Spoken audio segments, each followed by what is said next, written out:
fucking barrel down.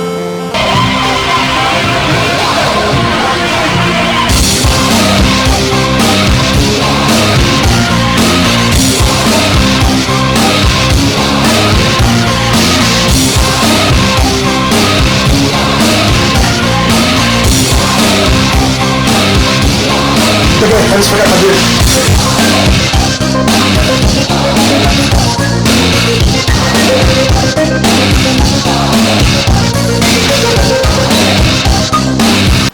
You know, one of my favorite things throughout my entire life.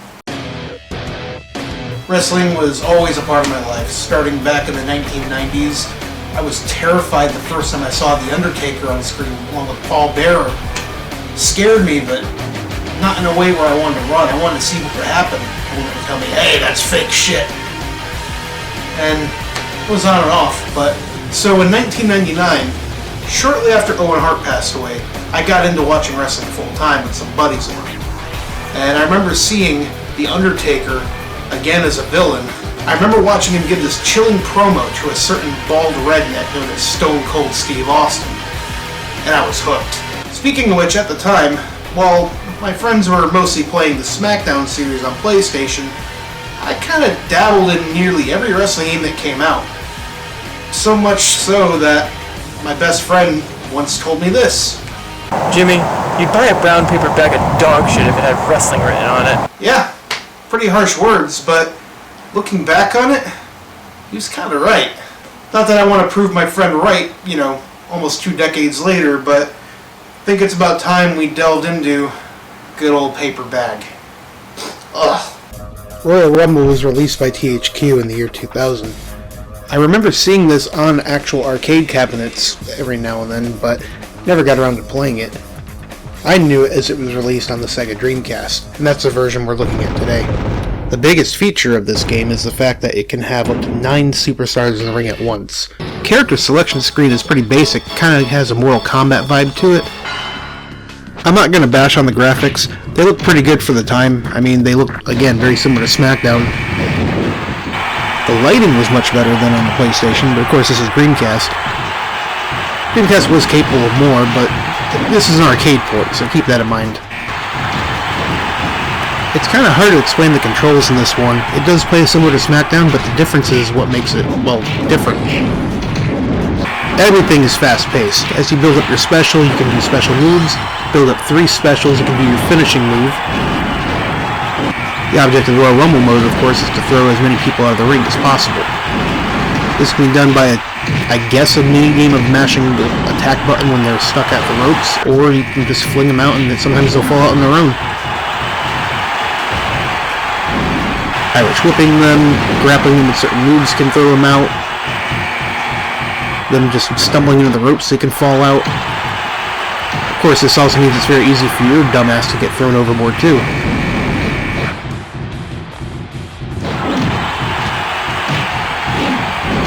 When you consider that there can be up to 8 other people in the ring fighting with you at the same time, things can get chaotic real quick. And it does seem like the difficulty spikes a little bit as it goes on, which is how it should be, even in an arcade game. Remember, the original intention of this game was to make you spend a shit ton of money playing it. Luckily, on the console version, once you get thrown out, all you gotta do is press start and select another character and you'll be the next one out, so it's much more economical than playing in the arcades, but the same frustrations are there. Rumble mode, you can select to have either 30, 60, or 90 participants. That's a lot of fucking people, especially for a game with only about 15 wrestlers in it. They just recycle the same wrestlers over and over after they get thrown out, and they come back with a slightly different outfit, which is kind of cool, but kind of cheap at the same time, honestly. They had to account for the arcade controls, so when you have 9 people in the ring, there's no targeting system. You just grapple or strike whoever you're facing. So using the grapple and strike buttons along with the D-pad will actually make you do grapples and strike in that direction, which can be useful when you're in a crowd, but sometimes it gets very sloppy and you just start punching in the air and can't stop till the combo finishes, which gets really fucking annoying really fast. I mean, this must have been annoying in the arcades, but it's the only way the game could have worked. You'd think they would have optimized it a little bit more for the controller of the console it was ported to, but nope, it's just a straight up port. But the one real big complaint I have with this game, one that can actually kill the entire game for somebody, is the way that they implemented the block button and the run button. How do they do it?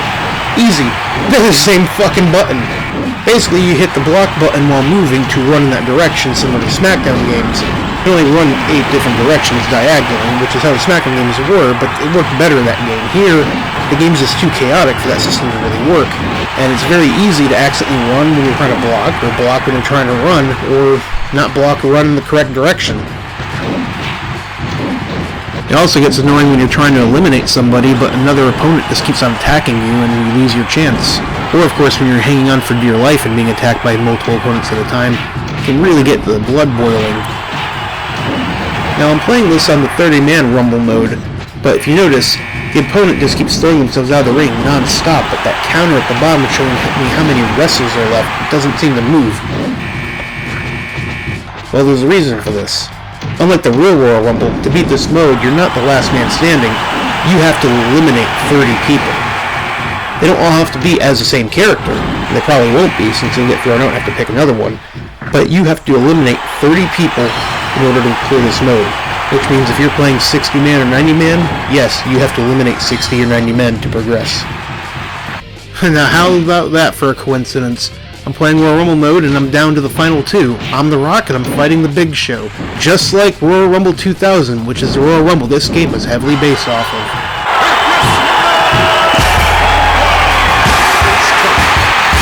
Exhibition mode is a nice distraction from the Rumble elimination mode. Again, you basically take a wrestler through a gauntlet of defeating multiple opponents. You get to select your partner, which is kind of weird considering there's no tag teaming in this game, and it sounds kind of cheap, but it's actually pretty fun. You get to select one of 3 different attack slots for your partner using button combinations. This can have them run in the ring and attack the opponent, throw you a weapon, get a double team move, etc., etc. Kind of a nifty idea. I'm surprised that more games haven't done something similar. I mean, in all the WWE games, it seems like doing double team moves is a pain in the ass. Here, nope, just hit 2 buttons and wait for your partner to jump in and grab the guy. The gameplay here is still fast, even if it's not as hectic as the Rumble mode, and the point is to either pin your opponent or knock them out using a finishing move. The time limits can get a little stressful at times as the craziness of the game really starts to show though when, at random, other wrestlers are just going to run to the ring and try to attack you and or your opponent. There is something terrifying about seeing The Undertaker, Kane, and Big Show running full speed to the ring knowing they're just going to try to kick your ass. The other weird thing about this game is after so long of the match goes by, the lights will flash, and then you and your opponent will suddenly disappear and re-emerge in a backstage area like a boiler room or even inside of a steel cage so no one can interfere. There are hazards back there, like the boiling rooms shoot steam at you. There might be a weapon or 2 you can use, and there's no ring separating you from your opponent's partner. This mode can be pretty fun, but it's also frustrating in that arcade kind of way. If only that block button thing wasn't around. God damn, that's my biggest complaint with this game. You lose, you have 10 seconds to decide whether or not you want to continue, pick another wrestler and keep going, or just let it run out and that's it. Once the game's over, you enter in your initials, like I did here, and it'll store the rankings. And it's cool to try to beat your high scores later on, but this game does not have a long shelf life, especially if you're playing single player. Like most arcade games, this one is most fun when played with friends, and the Dreamcast was designed for multiplayer. So, all in all, not necessarily a bad game, just not really a good one either. If you're looking for a robust WWF wrestling game, or any wrestling game for that matter, you're not going to find it here. This is just for some quick fun. But for right now, we're just going to settle on a meh kind of note with this game. Not good, not bad, just kind of mediocre. Well, that's one down. But seeing as this is a wrestling bag of dog shit, there's more in here. So let's see what's next. Oh dear. WrestleMania 21 was a game released in 2005. It was supposed to coincide with the release of WrestleMania 21, but there were a lot of setbacks, mainly due to the fact that this game was rushed to meet a deadline, and that's what spelled disaster for it. This game had a lot of promise. The graphics and lighting effects were amazing for the time and actually looked better than most of the 360 WWE games in my opinion. Gameplay wasn't the best, but it was fun. Collision detection was weird, but you could have a lot of fun with it. It was bloody. Not to mention, the graphics looked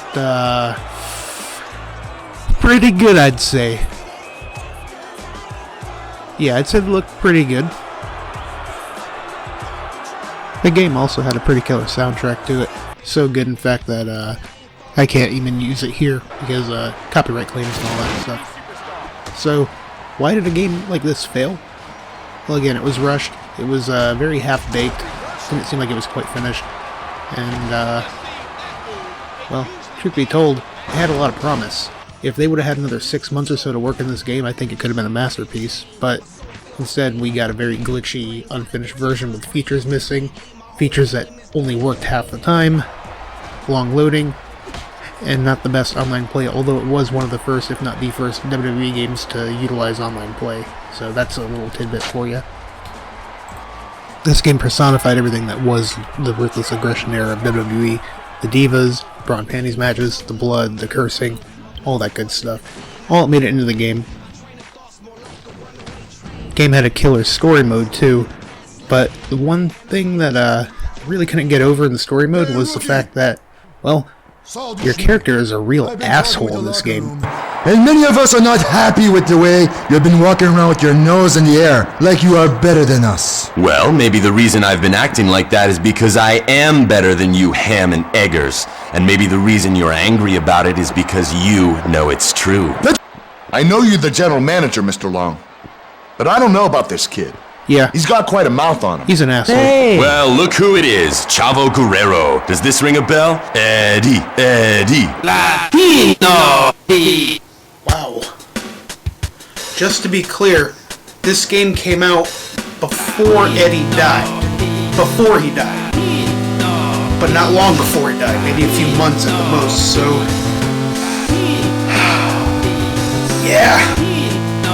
Yeah, he's an asshole, alright. Man, you really aren't here to make friends, are you?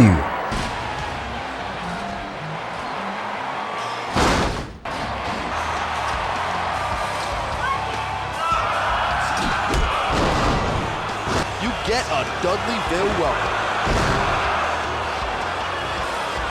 Probably the biggest sign that this game was definitely not finished is in the shop where you unlock stuff. In the Create a Wrestler section, there's some options for editing your video, your entrance music, your pyros and all that stuff, even your crowd signs. You can unlock these, but here's the thing, these don't exist in the game. Unlocking them changes nothing to the Create a Wrestler mode. It doesn't add anything to it, and it's a waste of time.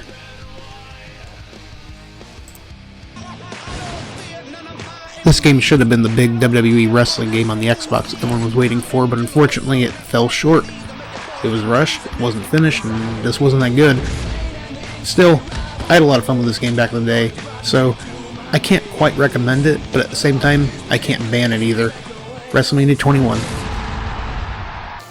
Well, not the worst I played. Not the best either. So, let's keep digging in this bag of shit.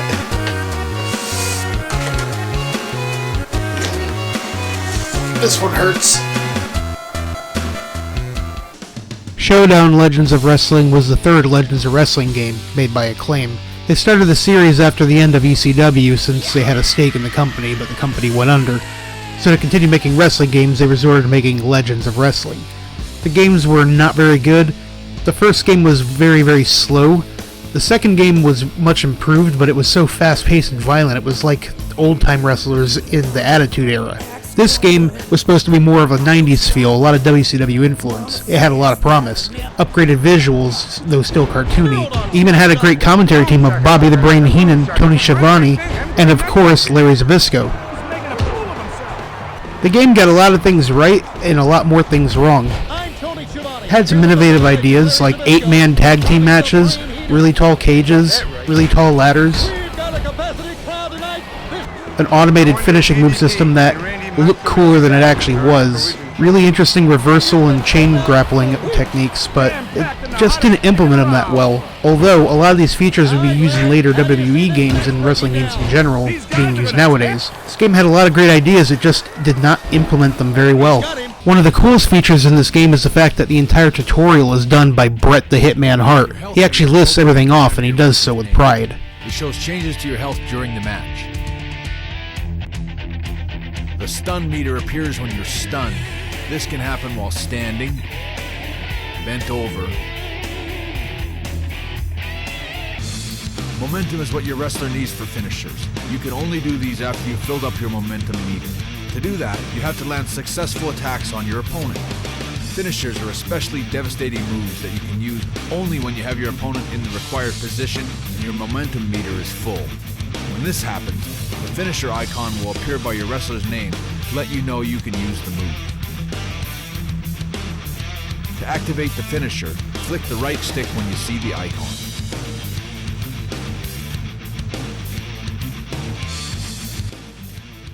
The game also did a good job of recreating real-life venues and arenas such as the Omni and the Silverdome. Of the world, Diamond Dallas Page. The entrances look and sound great. And the opponents from Detroit, Michigan, Scott Steiner. Especially the tag team entrances. This looks kind of badass.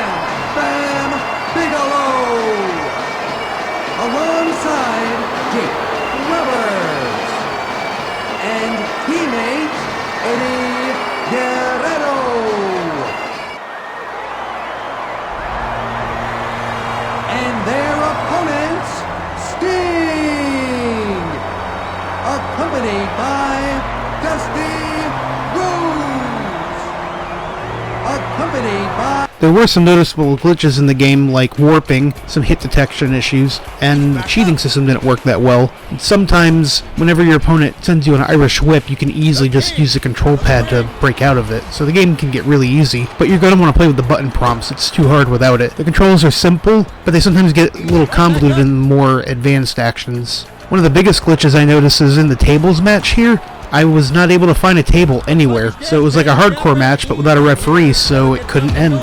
One really awesome feature is the classic match mode. It has some classic matchups from like the 70s and 80s and 90s where you actually play as certain wrestlers at certain points in time in those matches and you recreate them and change the outcomes. This was later utilized in a lot of WWE games and it's kind of still utilized now, recreating old matches. See? They copied this game again.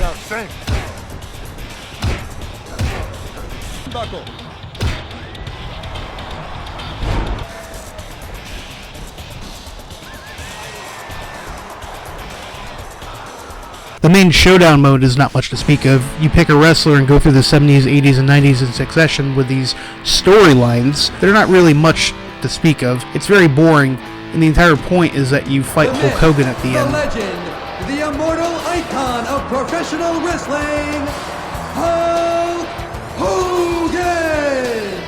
The game wasn't terrible, but again, not very good, and unfortunately, this is the final game that was released by Acclaim. Its failure is what put the final nail in the coffin for the company. Acclaim shut down very shortly afterwards. Well, truth be told, this one's bad. Again, it had promise. That's something I'm noticing with all these, is they had promise. But I mean, come on. With a roster like that, how could this game fail? How could Acclaim fuck up that bad? But they did. Well, didn't want to have to do this, but there's one more piece of shit in this bag. And it's the nastiest, biggest piece of shit of them all when it comes to wrestling games. Most horrific thing ever produced in the name of wrestling. Let's do this. Great forearm. Stomping.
have been playing this WWE series for over 20 years now. Yeah, every single year we'd get another game that had maybe a few improvements or additions to it, but eventually that started to slow down. 2K took over, and we started getting the same game sold to us every single year. A few new characters added, new arenas, maybe an update to a game mode, but nothing substantial. It was very rare we'd get something really good. This game is lazy as shit. It was glitched as shit. There was even a glitch where on January 1st of this year, you couldn't even play the game. The game did not recognize the year 2020 as a valid year. You could not play 2K20 in the year 2020. What the fuck were they thinking? Like, how did they fuck up this bad? I'll tell you how. The original developers, Ukes, they left the project midway through. They said, oh, fuck this shit, we're out. We're gonna make our own games. So Visual Concepts was stuck making it on their own. They spent years working on this game and they never learned how to properly do it. This was so bad. This game was so utterly terrible upon release that there's not going to be another version of WWE 2K this year. We might get one next year, but that remains to be seen.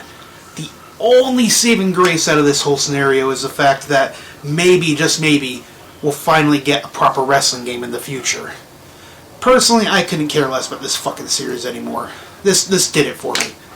I'm more interested in playing Fire Pro World, the upcoming Wrestlemania, the eventual AEW video game. But this piece of shit, this is worse than the games I showed you earlier. This is worse than Showdown, it's worse than WrestleMania 21. For all intents and purposes, it's worse than The Simpsons Wrestling. I know that was a really bad game, but this is an official wrestling game with over 20 years of experience behind it. There was no fucking excuse for this. Of all the things I've ever bought, all the frivolous little things with the word wrestling I wasted my money on over the years, this takes the fucking cake. Full retail price, deluxe edition, all the unlockables, all the DLC. And you know what? It's kind of impressive how bad it is. Well, if there ever was a way to compare a wrestling game to dog shit, this is it. It's going back in this bag, and it's never coming out. And you know what? That price, this game isn't worthy of the $20 tagline. This game fucking sucks. The end.